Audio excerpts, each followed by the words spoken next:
Hello everyone, it is Briximus Prime back for another Transformers action figures review, and today we're going to be taking a look at the Transformers Siege and Earthrise Voyager class Apeface and Snapdragon, also known as the Horrorcons. What a terrifying name for such goofy characters in Transformers. And now taking a look at their packaging here, Apeface here has this really nice artwork right here on the side. I love that. It's got the Siege War for Cybertron trilogy right there. It says Apeface, Transformers Generations, Takara, Decepticon logo here on the side. Got very nice artwork here. Authentic Transformer. Here on the back, nice product shots and everything like that. And then on Snapdragon, it's roughly about the same, only it's got this nice bluish, greenish, color scheme. The artwork looks very nice as well. Earthrise, Transformers Generations. Got the Decepticon logo here on the side. Nice artwork. Authentic Transformers. They are both authentic. And then on the back, product shots and such. And then one other thing about Apeface's packaging. Snapdragon's packaging, I meant. Right here, he's got this piece of the map. This was a gimmick during Earthrise. And right here, it does have a little decoded message for a different planet on this map that you could make. So yeah, that's kind of a cool gimmick. And here's taking a look at the accessories for these two. Apeface here comes with this shield, even though it really is basically just an entire piece of parts forming. It really is just an entire back half of the jet mode with a peg on it. And be wary, this is made of transparent plastic, and one of my friends has already had his peg snap off on him, so just let that be aware. And then Apeface just comes with this plain black gun. It can take blast effects, and nothing much else to say about this. And then Snapdragon comes with a pair of identical purple blasters. They almost look kind of like Blitzwings, and these can also take blast effects as well. Nothing much really like exciting or really really unique about these weapons, kind of generic looking. And of course, wherever there is a port on the figure, that is always a place for weapons storage. So there you go. And here's taking an up-close look at Apeface, and I really like his face right here. It's got that nice little mouth guard with the red visor, very nice looking. This head sculpt is more in line with his animation model than it is with his toy. There is an entirely separate headmaster for that.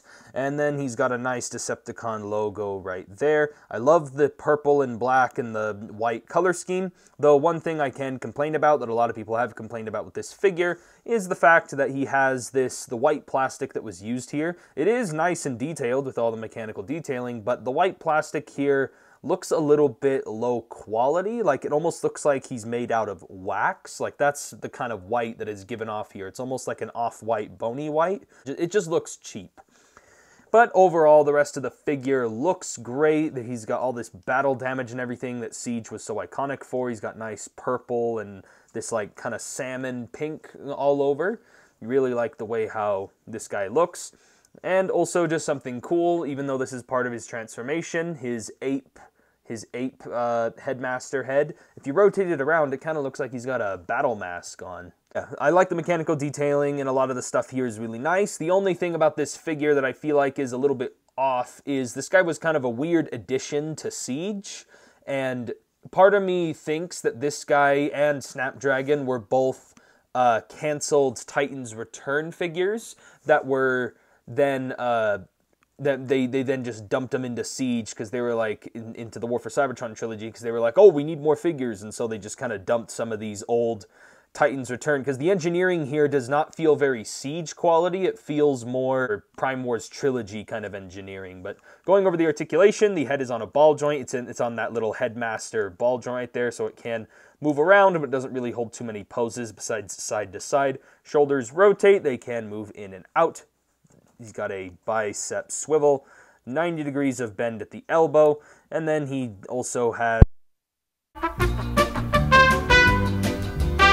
And then here he's got no waist swivel. His hips can move forward that far. They can't really move back that far. Kibble likes to untab.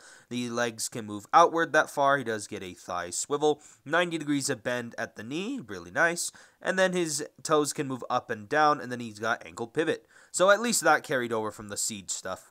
Not bad articulation here on Apeface for being a Titans Return reuse. And yeah, the shield here really is not a shield. It's just tacked on. It even looks tacked on. I mean, look how far away it stands on the peg. But anyway, I'm really done talking about Apeface. I'm done. So let's just move on to Snapdragon. Snapdragon here looks really good. I like his purple and black color scheme. He's got that big old forehead up there. That's kind of funny.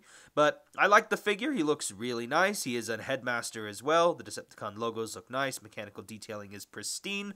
And also I need to give a big shout out to my friend Arctic King. He's the one who gave me this figure for Christmas a while back when Earthrise came out. So shout out to him. Thanks for that.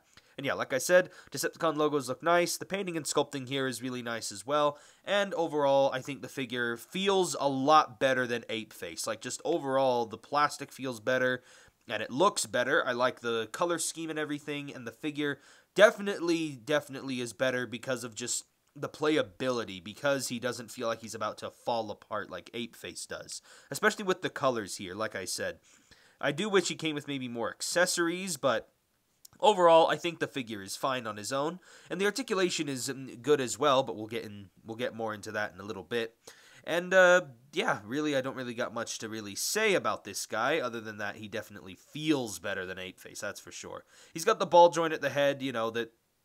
Oh boy, there it goes. The shoulders can rotate a full 360. They can move in and out. He also has the bicep swivel. It's a little tight. He doesn't really have 90 degrees of bend at the elbow. A little disappointing. Doesn't have anything at the wrist. And yeah, they're just kind of blocky and stiff. He has a waist swivel, so he already has that over Apeface. Very nice. His hips can move forward. They can move back that far. They can move outward very far. Thigh swivel, bend at the knee. And then he doesn't have ankle, well, the ankles can move up, it can't really move down, but he does get ankle pivot.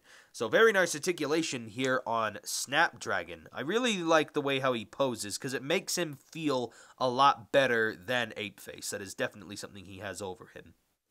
And yeah, if you couldn't tell, I do like Snapdragon over Apeface, because with Apeface's limited articulation and everything, it does kind of make him kind of a chore to handle.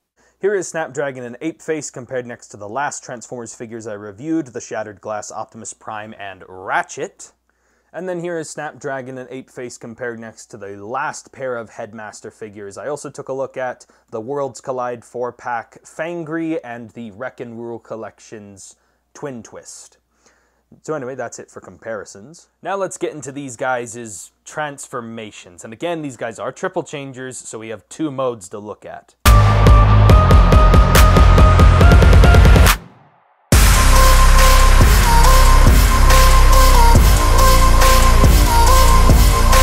And now we'll start with taking a look at Apeface again, but now in his jet mode. Honestly, there's nothing much to really say about this jet mode, other than that it is one of the most aerodynamic looking vehicles ever. The entire thing, quite literally, is just a huge slab with a bunch of wings and a cockpit tacked on.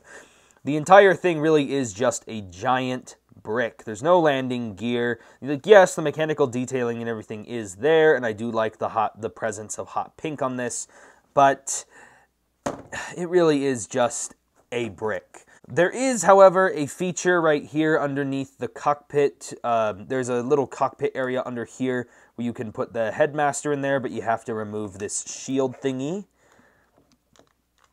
Come on. Ugh. Just gotta get it out of there. And there you go. You can then close that up, which doesn't even close all the way. Was that worth it? No. Honestly, I would have much rather them left this little seating area out and instead use this empty space and all this area right here to help engineer some of the areas in the robot mode. This thing really feels like an afterthought. And now taking a look at Snapdragon's jet mode, which is the superior version.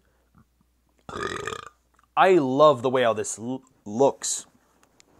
Again, the yellow plastic here for the cockpit looks amazing. And also, speaking of the cockpit, you can actually fully access this without it being a pain. And it has a fully detailed interior inside of the ship for the Headmaster. That looks really cool. I love that detail. And again, this hides away so well in robot mode. It doesn't really compromise it in any kind of way. And all the mechanical detailing and panel lining is very put on display here, and it's complemented well by the color scheme of the turquoise, the purple, the white. It looks very nice. It is a little bit kibbly back here, yes, but I still think it looks far superior than the one that Apeface had. And also, hey look, he has actual landing gear strut. And obviously weapon storage is self-explanatory. You can just plug these purple guns right underneath the wings so they look like extra weapons, and it gives the jet that little bit of extra flair. And for comparisons, here they are with the Shattered Glass Optimus and Ratchet. And then here they are with the previous headmasters that I've taken a look at, Fangry and Twin Twist. So yeah, that's really it for these comparisons. Alright, there's one mode left that we have to take a look at for either of these guys, so let's now get into transformation once again.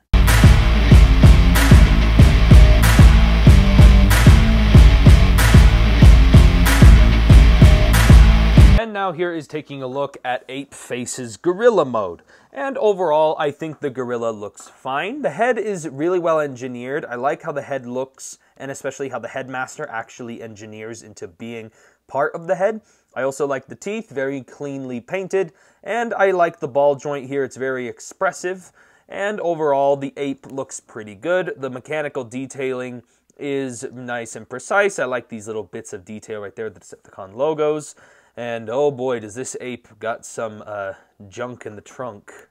And then there is quite the amount of kibble, and as much as the figure looks alright, it is not the best feeling thing ever. The torso here just keeps on falling apart. It keeps exploding. The head and cockpit section right here just keeps wanting to untab and shift all over the place. The arms keep popping out of the ball joints when I try to move it around sometimes. And then obviously these clunky hips always get in the way of articulation. And just overall, this guy is just not the best thing to handle when he's in his gorilla mode. I really don't like how this guy feels.